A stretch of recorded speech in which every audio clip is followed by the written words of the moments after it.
இந்த அழகான பயணம் முடியவே கூடாதுன்னு நினச்சிருந்தேன். எனக்கு இவ்வளோ சீக்கிரம் முடியும்னு நான் சத்தியமாக எதிர்பார்க்கலங்க. ஆமாம், அவள் வீடு வந்துருச்சு.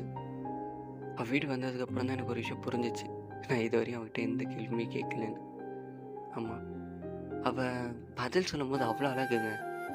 அவள் ஒவ்வொரு வாட்டியும் பதில் சொல்லும் போதும் அவள் 2 கண்ணை உருட்டி உருட்டி யோசித்து சொல்லுவாள். அதை பார்க்கும்போது பார்த்துக்கிட்டே இருக்கலான்னு தோணும். எந்த கேள்வியுமே கேட்க தோணாது. நான் இப்போது அவள் வீடு வந்துச்சுன்னு தெரிஞ்சதுக்கப்புறம் என் மண்டையில் 1000 வேணா திரும்ப அவகிட்ட எப்போ பேச போகிறோம், நான் யாருன்னு அவளுக்கு தெரியுமா, நான் அவள் காலேஜ் தான் படிக்கிறேன்னு தெரியுமா, அந்த மாதிரி 1000 வேணா ஓடிக்கிட்டே இருக்கு. இங்கே பாரு, இதுக்கப்புறம் அவள்கிட்ட எப்போ பேச முடியும்னு தெரியல. ஸோ உன் மனசில் ரொம்ப வருஷமாக பூட்டி இருந்த ஒரு விஷயத்த இல்லை, ஒரு வினாக்கு உன் வினாக்கிட்ட விடிய கேளு.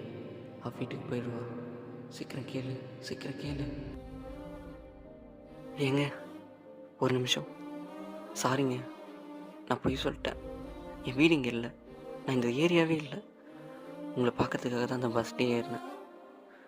நான் எதாவது தப்பு பண்ணியிருந்தா என்னை மன்னிச்சிருங்க. எனக்கு எனக்கு எனக்கு உங்களை ரொம்ப பிடிக்குங்க. இதை உங்ககிட்ட சொல்கிறதுக்கு நான் ரொம்ப ட்ரை பண்ணியிருக்கேன், பட் முடியலை. ரொம்ப பயமாக இருக்குது. ஆனால் இன்றைக்கி அந்த பயம் இல்லையான்னு கேட்டால் அப்படி இல்லை, பயம் இருக்குது. ஆனால் இப்போ சொல்லனா கண்டிப்பாக ரெக்ரெட் பண்ணணுன்னு மட்டும் தோணுச்சுங்க.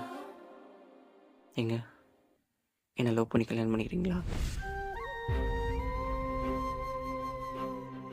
எனக்கு இந்த சினிமாவில் வர மாதிரி கண்ணை பார்த்து ரோஸ் கொடுத்து முட்டி போட்டு ப்ரப்போஸ் பண்ணலாம் தெரியாதுங்க.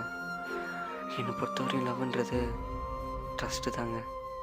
எனக்கு அவளை விட எத்தனையோ பேர் அழகாக தெரியலாம், அவளுக்கும் என்னை விட எத்தனையோ பேர் அழகாக தெரியலாம். ஆனால் அது யாரும் அவளாக முடியாதுல்ல. எனக்கு தோணுச்சு, சொல்லிட்டேன். உங்களுக்கு எப்போ தோணுதோ வந்து சொல்லுங்கள், வெயிட் பண்ணுறேன்.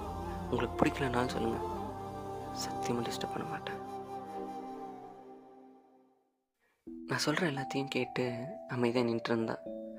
அவள் அமைதியை பார்த்து அந்த மலை கூட அமைதியாகிடுச்சுங்க.